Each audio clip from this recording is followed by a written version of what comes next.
Variants everywhere! The best is yet to come now that the MCU has cracked wide open. We've already seen a number of alternate versions of characters like Doctor Strange, Spider-Man, Peggy Carter, and so many more, which can only mean there's more to come.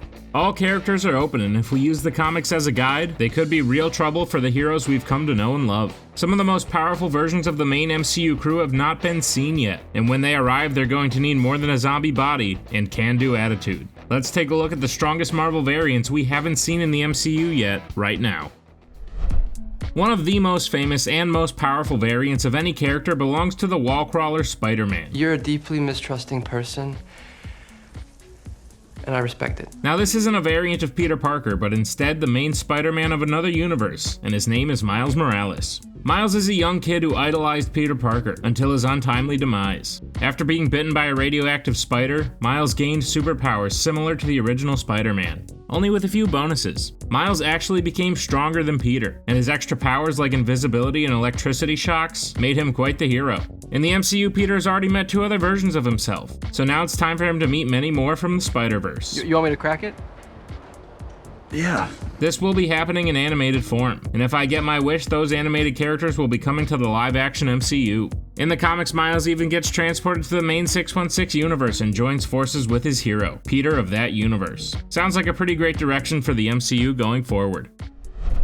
It turns out that while some variants are infinitely heroic, some of the most powerful are also the most evil. We've only just gotten a taste of Mr. Fantastic in the MCU, and let's just say he turned into a popular Italian dish rather quickly. So while we wait for him to appear in the main Earth 616 timeline of the MCU, why not introduce more variants in the meantime? One of the most evil and most powerful versions of Reed Richards is a variant known as the Maker. The Ultimate Universe is one of the more popular alternate Marvel worlds. It's likely we will see it pretty soon given that we've started exploring the multiverse in the MCU. The Maker is from the Ultimate Universe, and he could be the greatest villain in it. Reed Richards of this world literally stretched his head and his brain so that his capacity for intelligence was increased by at least double. Considering Reed was already the smartest man in the universe, this put him on another level far above anyone else. However, this power was not used for good. This Reed is manipulative and conniving, and he has been able to outwit everyone in every turn, especially for the majority of the Secret Wars storyline. Considering we may be leading to that event in the MCU, we could be seeing the Maker pretty soon. Speaking of Secret Wars, one of the causes of this event is also one of the most powerful variants we have not yet seen. We've gotten versions of Doctor Doom in film, granted they've all been less than satisfying. The first Doom we see in the MCU could also be the most powerful one to exist. In the Secret Wars event, King Doom, or Emperor Doom to his friends, was able to harness the power of the Beyonders, the most powerful beings in the multiverse. Using this power, he created an entirely new world, once the Beyonders destroyed the entire multiverse for fun. He named it Battleworld and wiped the minds of most of the heroes he transported there. This version of Doom is so powerful he can take a full blast from the Infinity Stones and is unchanged. He has people like the Future Foundation and She-Hulk serving as his personal assistants, and is nearly untouchable. If the MCU is truly heading towards a Secret Wars event, based on all the incursion talk that's been going around, it's possible that Emperor Doom could be the mastermind behind it all, when the heroes find themselves on an entirely new world.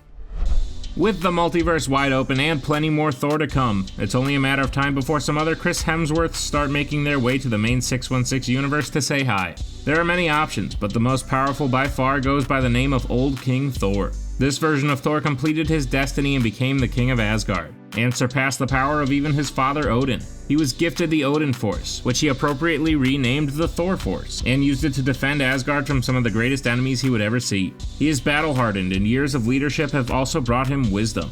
He also one day was able to harness the full power of the Phoenix Force. This made Old King Thor one of the most powerful beings in the universe, and easily the most powerful version of the God of Thunder. There is a comic storyline involving Gore the God Butcher where Old King Thor is actually instrumental. The door is open, and we've already seen Christian Bale in that makeup. All this points to a possible Old King Thor arrival in Love and Thunder, making him the most likely variant we will see in the MCU on this list. I've been learning a lot about this next guy recently, because he's maybe the coolest amalgamation of characters that could exist. I'm talking about the Cosmic Rider. We've seen Frank Castle in his own films and Netflix series, but this version is so far beyond the one we've come to know. First, Frank was the way you remember, violent and blinded by revenge. However, this one died and struck a deal with Mephisto, promising to be his Ghost Rider so long as he could be allowed to live and seek his revenge against Thanos. So now we have the Punisher combined with Ghost Rider, and we're about to make it infinitely cooler. Frank came across Galactus in his search for Thanos, and actually saved the giant World Eater's life. In return, Frank Castle as the Ghost Rider was gifted the power Cosmic, as Galactus made him his herald. The combination of so many different characters in one variant makes him an absolute powerhouse. The Cosmic Rider to me is the perfect combination of 3 of Marvel's darkest and most brutal characters. Iron Man is already an extremely powerful character, thanks to his incredible mind that lets him build some of the universe's most powerful weapons. Perfectly level.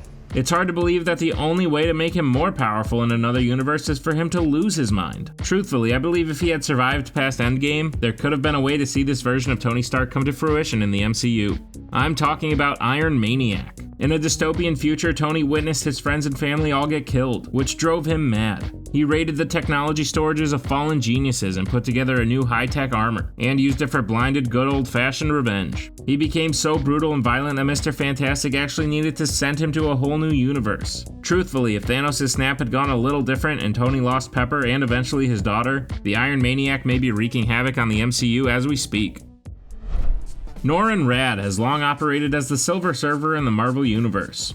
He is already one of the most powerful characters, as he controls the power Cosmic as a Herald of Galactus. He can focus pure energy thanks to the use of his board. Why are you destroying our planet? I have no choice. In another universe, the one who gifted him his power, Galactus, found himself in some trouble. The younger Thanos of this universe hunted Galactus across the cosmos and killed him. Left alone with the power Cosmic, Norrin Radd was nowhere near powerful enough to challenge the now King Thanos.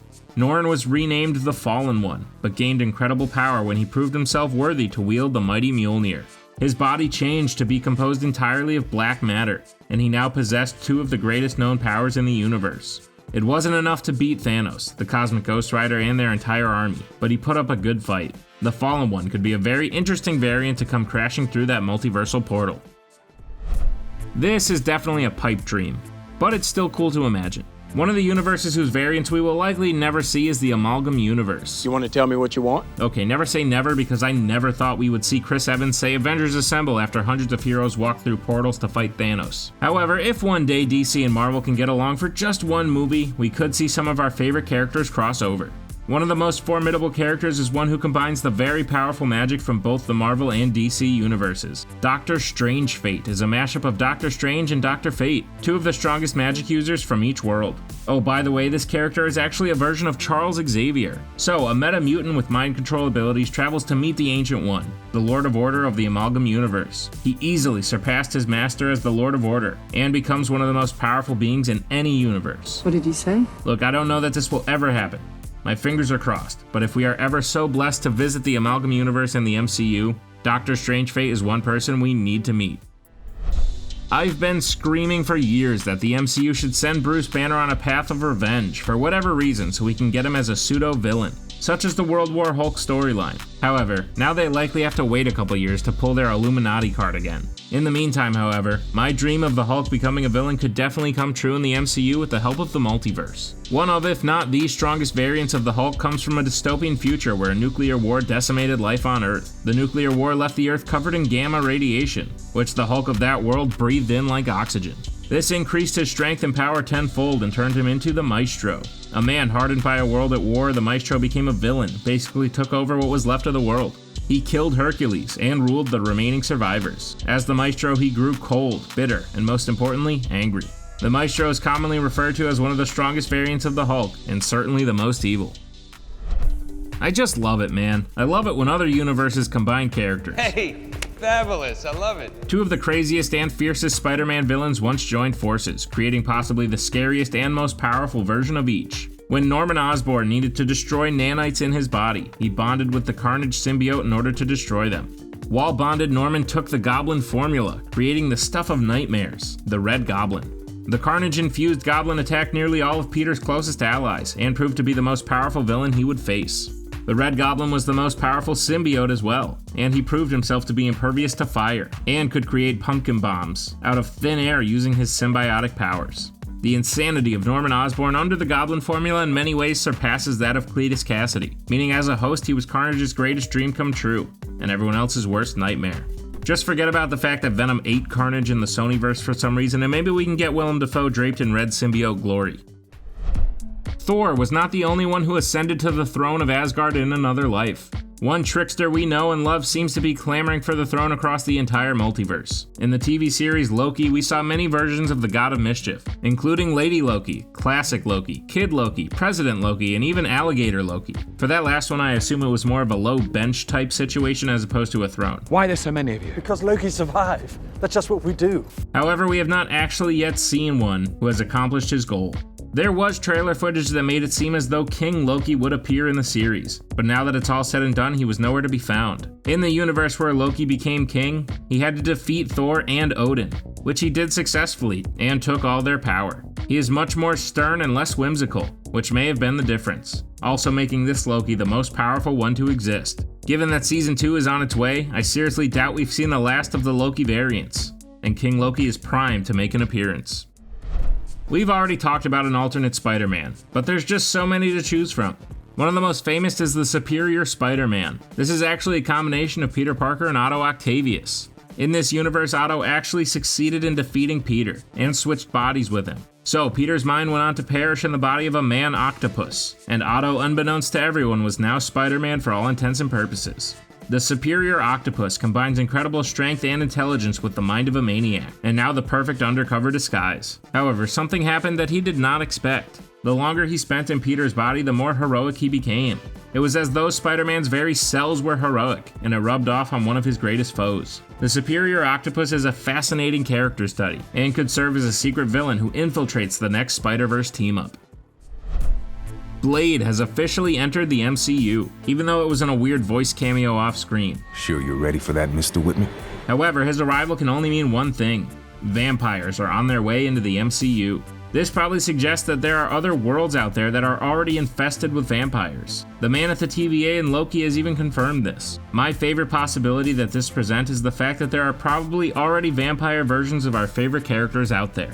All it takes is for America Chavez to punch a star-shaped hole in the right wall. You're not really useful unless you're fighting off 3 vampires that were huddled together. One of the most powerful versions of Captain America was when he was turned into a member of the undead. This is Steve Rogers with the power of a super soldier and a vampire, combined with an insatiable bloodlust that wouldn't stop him from attacking anyone. That's not going away anytime soon. In an Exiles story, they came across Vampire Cap, and he successfully turned one of them into a vampire as well. If you want to start getting darker and darker in the MCU, Vampire Cap is a pretty good place to start. As if Deadpool wasn't crazy enough, there had to be literally millions of other even wackier variants. In the Deadpool wars, we saw so many other versions of the lovable and vulgar Merc with a mouth. These include but are not limited to Panda Pool, Groot Pool, Hawkeye Pool, Duck Pool, and so many more. And they only get weirder and weirder. I don't know what that means. Me neither.